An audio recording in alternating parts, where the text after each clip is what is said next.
या ठिकाणी भारतीय जनता पार्टीच्या वतीने जवळपास 9च्या 9 गटामध्ये उमेदवारी अर्ज दाखल करण्यात आले होते, परंतु भारतीय जनता पार्टी व शिवसेना पक्षाची युती झाल्यामुळे पक्षाने फक्त एका जागेवर या ठिकाणी समाधान मानून विजय भाऊ चव्हाण यांना एबी फॉर्म दिला होता।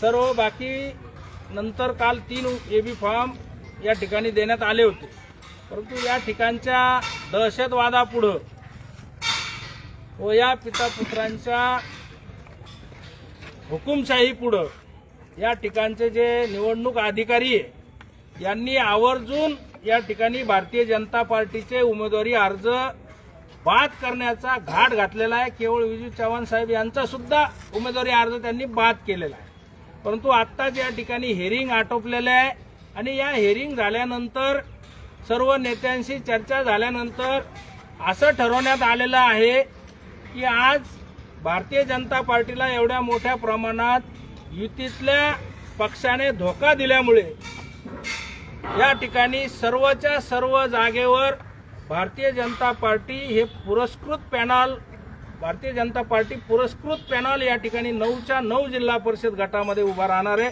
खाली पंचायत समितीला सुद्धा 18च्या 18 जागा या ठिकाणी भारतीय जनता पार्टी पुरस्कृत म्हणून आम्ही लढणार आहे।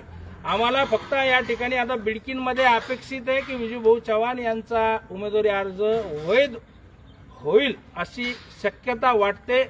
बाकीचे सर्व एबी फॉर्म काही कुठलेही कारण देऊन उशिरा दिला, मागून दिला, परंतु उमेदवारी अर्जाच्या सोबत सर्व एबी फॉर्म जोडलेले असताना सुद्धा मुद्दाम होऊन एक दहशतवाद निर्माण करून या ठिकाणी हे एबी फॉर्म रद्द करण्याचा, एबी फॉर्म म्हणण्यापेक्षा उमेदवारी अर्जच या ठिकाणी भारतीय जनता पार्टीचे रद्द करण्यात आलेले।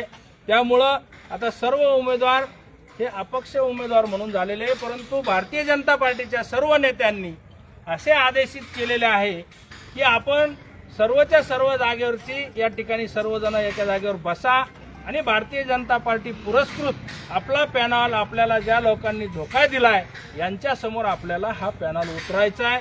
भारतीय जनता पार्टी व भारतीय जनता पार्टीचे सर्व नेते खंबीरपणे आपल्या पाठीशी उभा राहतील असा विश्वास त्यांनी आम्हाला दिलेला आहे। त्यामुळे आम्ही संपूर्ण जागेवर या ठिकाणी लढणार आहोत। भारतीय जनता पार्टीचा विजय असो। दत्ता भाऊ तुम आगे बढ़ो, हम तुम्हारे साथ हैं। विजू भाऊ तुम आगे बढ़ो, हम तुम्हारे साथ हैं। जमलं ना?